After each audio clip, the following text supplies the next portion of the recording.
All right. I can see you. But what's up, man? What's going on? Please. Jacob, Biko, Tedali Hego go on. Yeah. Atibum Sampo to Bamba Utenum logo. Okay. The Aguago ten the police ship, Roman Namamuki. Oh my God.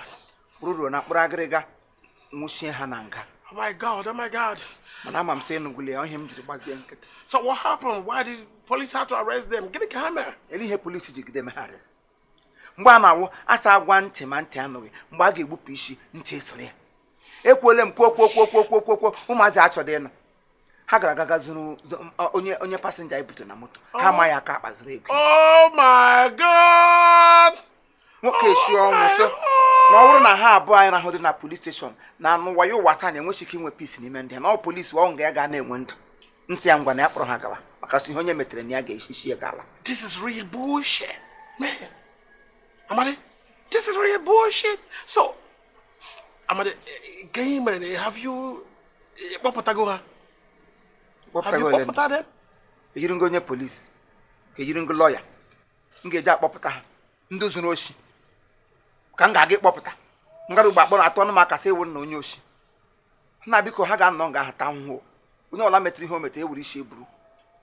Onye oza ga ha anu onye oza eri. I know, but Amadi biko kai ga Popota. Kai ga Popota no? Because let's get them out and before we start apportioning blame on anybody, let's save them, okay? Please. All right? You can do that. I know you can do it. Komakago. Komaka nwa go nwoke dey involve. Ona nwa go nwoke dey involve. Ma Chineke nna kwe hụrụ nwere ụsụ na akpụsa mkpụrụ dara na atụsara nga asọ nwa. Ana m happy anọ nga ahụ tinyere ọdụ n'ime. Ebe ọ pụtara wasọ wi nye m ọbara mgbali elu ka ha ga-enye m. Lelenu m kamgbe m gbara tawa ahụ no one. Ezuru m oshi for one day. Ka o shono no ọbara anyị. Mama ga-egbo oshi gaga chiri mkpụrụ okobo wụsa m ya na family ha na-enye m nsogbu. Oh, Makago. Mama, if you don't want to move, I can make happen wine. I bet I can do it. My wife has not eaten. My wife, I for so long where I eat me fasten. Not even, she can't allow anything to drop on tummy. Nothing. I'm in big shit. Please help me, all right? Let's go. All right? Please. Just for the sake of that wife that is there, the mother of Rona, that's what I'm talking about. Please. Zule. Right. Yeah, back. Okay. You can go to your cell. Let me. Bahagam Kushemi now. I want to say Gushmoton. Please be careful because of my leg, all right? Please. Don't hurt me, right? Ow. Honey. Ada, what did you walk? He told you that I can't be.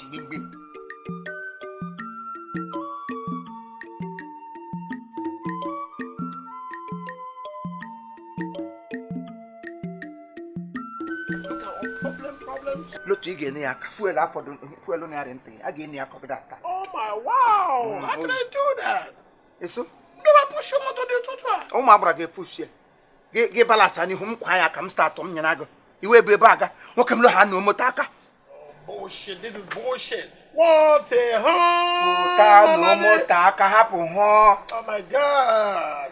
How can you force me to push car this early morning? Huh? Amadi? This early morning, get you come up with me. Mother Naga, I do more start again. Ghana. Oh. I've not tried it before.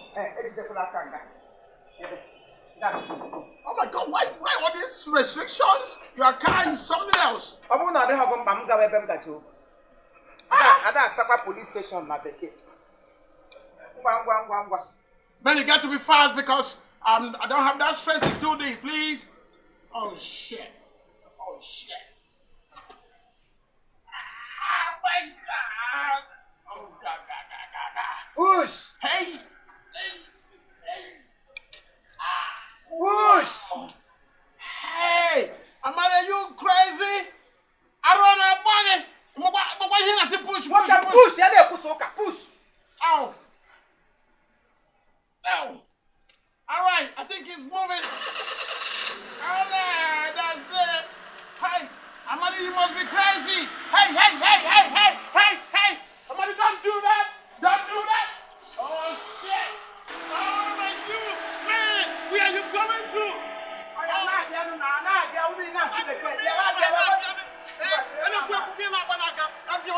Come on, can I enter inside, baby?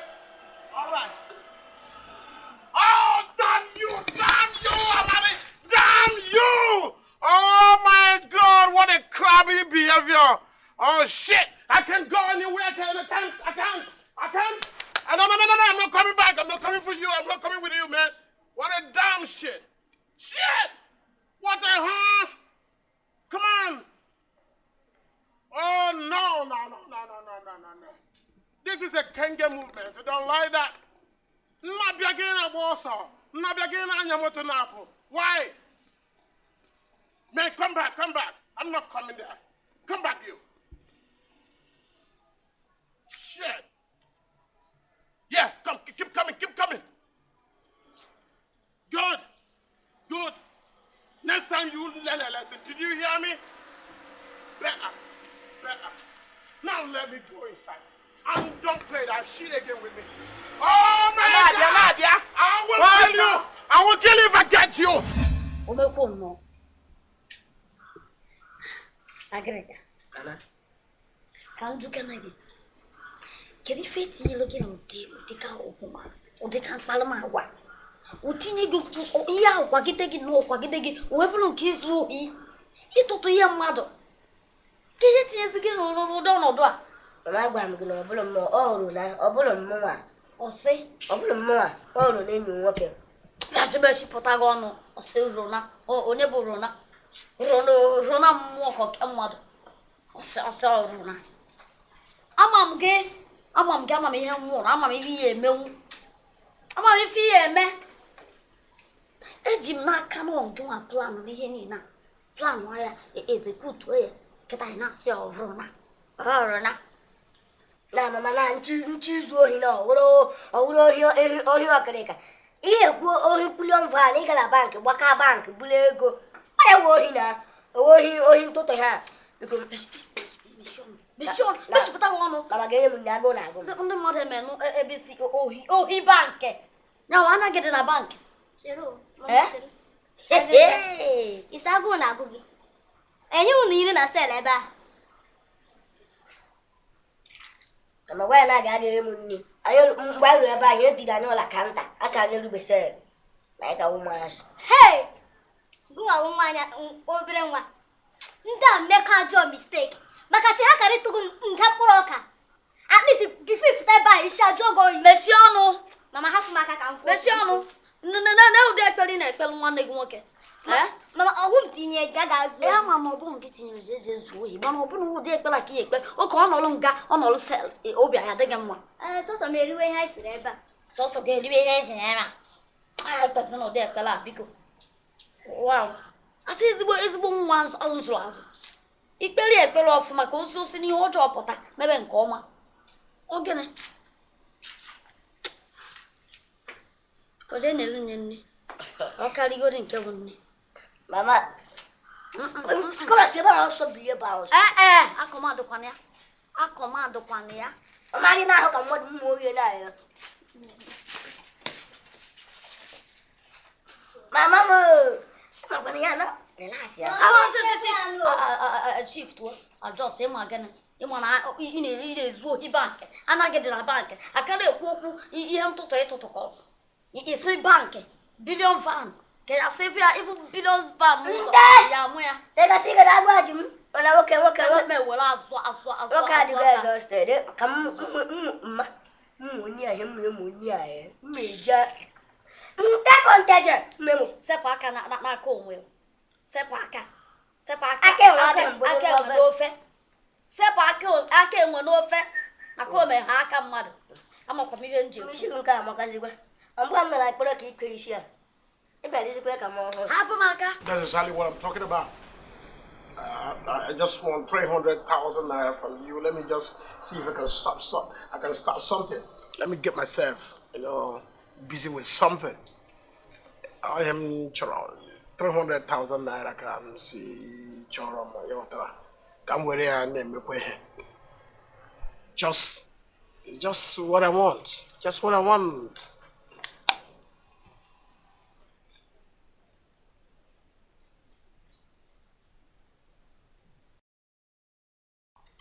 Ekagam, I'll make it work. echekwa m izaga call. Onye anyị na I'm talking to you. I'm not talking to myself. Chekwa. I'll make it 300,000. Yeah. Ebe! Jacob. Imukwa anya. Maka asa anya gị na emuru rie n'isi. Yana da anam 300. Elebe m ga-esi enweta. Aga m ezo oshi. Elebe m ga-esi enweta 300,000 naira. Kamgbe nne gbara m kamgbe m gbara wụrụ mmadụ n'ụwa anya m egwuru bedo otu egwuru ọkpụrịkpọ 300 ma afọzi imetụ ya aka. Moto m na anyị mana moto ahụ dokem. Moto mmadụ ihe m na-agba agbata eke. Mbịa etu agmere nne m ka ọ nna m onye gị 300,000. Biko pụtawa ebe ị gaji ọ dị too far. Ebe gị ụlọ gbata ụlọ eke, why not give me nke iketere? Nye m nke iketere, let me use it. You are doing business. And you have so much money with you, so I don't see why you should find it difficult to help your brother. I mean your friend, Jacob. Yes. Ego le kam ketri hodo. Kisun tone gege geji na atachi osa. Ma umu ego eje amashi apa. Nka ha dị iche. Maka na mo gbo 300,000.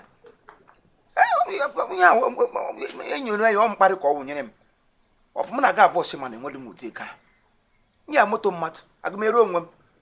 Ilekwana anya sị na ọnwụ na otu na-enwede ihe na-eme. Otu ihe ga na-eme na-enweta ego. Gị bịa mere m kọndọktọ. Mgbe ị na-etile abụla ole na ole, gị titile ego. No. I can't take that from you. That's a big insult. I'm talking about a blasted insult on me. I cannot take that from you. That nesogi na manage conductor. Isi kwani ne ebe na ma conductor ma isi nala. Ogene ke mem Ndị niile na mi. Ndị niile na ama conductor isi ha ọkụwashala. Ndị niile na ama ya na ama conductor even na ama ya na highway isi ha ọgbariele. Okay, gịnị ka ndị mmadụ ga-ekwu for somebody who came in from abroad? Ole ihe ga na-ekwu? Hapụ dala okwu abroad. Hapụ okwu abroad a na-ekwu okwu ihe ọdụ abroad ịma na enwedị ihe iji lo. Onye ọwụla nọ mgbe ewu ma ọkụkọ nọ n'ala masị ịgara blood iwu agara blood eji ihe lụta amasị ịgba aka otu ma ishiri gbara aka pụọ kamgbe 20 years ka ishikwe gbara aka galalụ ya gala ego ekwu onye ihe gịrị ka ndị mmadụ ga-ekwu blood ọ na-ewi aha onye ọwụla gara na ga-eji ihe lụta anyị ma onye ọwụ so come out into that shell wepụ onwe gị na onye blood ihe ugbu a wụ home nothing ya home branch nothing ya ịgba aka tige bi na-etile ụmụaka ọlụ nye ele ahịa amandụ ụmụduru ma wee belata ọkwa ụdọ mgbe ị na-etili ihu de 500 every day tọkọwa 500 1 week ịmara na ego ọlọwụ tara ịnọ ga-ejigharị mmiri mkpọ na-enwedo mmiri ihe ha n'ọwụ mmiri na-enwedo label ọrị mma hapụghị ihe onye so esulu bara onwe gị uru. I can see you have a package of insult for me. Maybe na Alaba, awkward. You're not even talking about Oshodi, My Two, or maybe Maryland and the rest of them. You're not even talking about that. Thank you very much. But I told you, I'm expecting some money, some pounds from London. And when it comes, I'll give you double. So I don't know how to convince you again because I really need this money. 300,000 naira only. And I got some pounds there that is coming. You know what the plan I have, you know that? Anyway, I'll chop it around that now. Show you in America. I'll mark it today. Today is the date. I'll not forget this date, alright? Bullshit. What a hole, man. Look at you. Damn you, baby. Kwete ka ha ga-ajụ okomoko ogbukwela ọtụtụ ndị mmadụ mgbe ọ na-eko ga damn you omeka aba na amụrụ ọkpọ agmatakwana ịgbara aka gaa n'obodo Igbo kamgbe 20 years na-egbu ebige nọndụ lata ugbu a bụ ihe polisi jikwa nwe gaga na plane makwa na enwere ebe isi sef because otem sa ahụ gị nwede ebe ị gara menye gị 300,000 bịara m ọ bịa chịrị akwa bịa chịrị mkpụrụ akwa abụọ na gaji egwuru ọgwụ ego kama ala ọzụzụ mapịakwa gị anya. Ọbụla kpacharakwa anya ya Amandianeze. Ọkụ wasị adị o.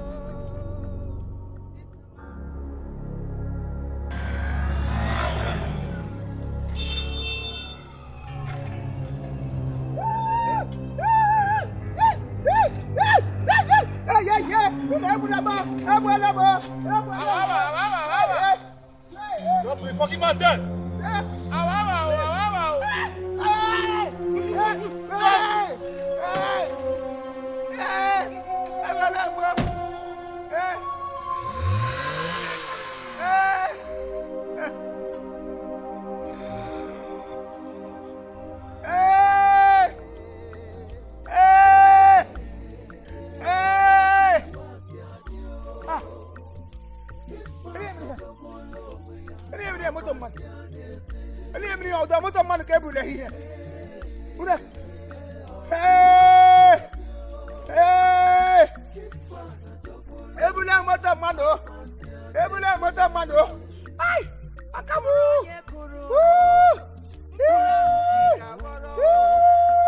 Tụzie ụmụ gị ọfụma n'ụwa iwe ghọrọ mkpụrụ ọma.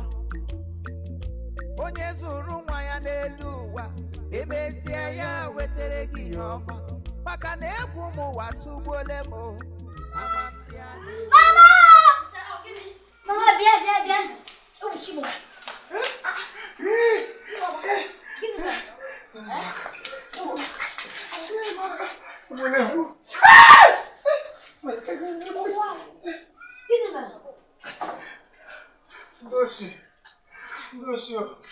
Dosi bolebo.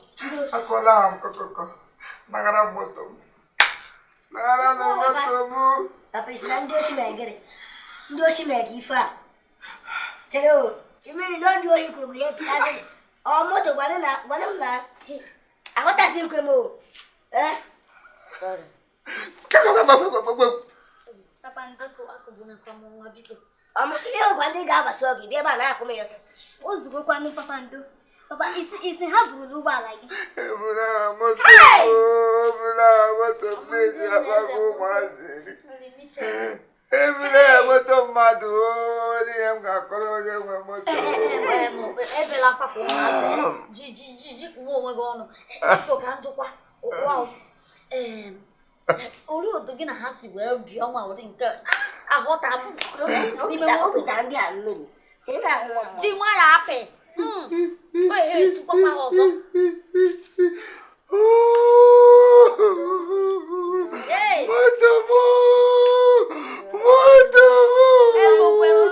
All right, thank you very much. This is Chief Imo and his crew. We beg all of you to keep subscribing to our channel, Chief Imo Comedy on YouTube. As you do that, God will bless you. God will bless you. Hip, hip, hip. Hooray!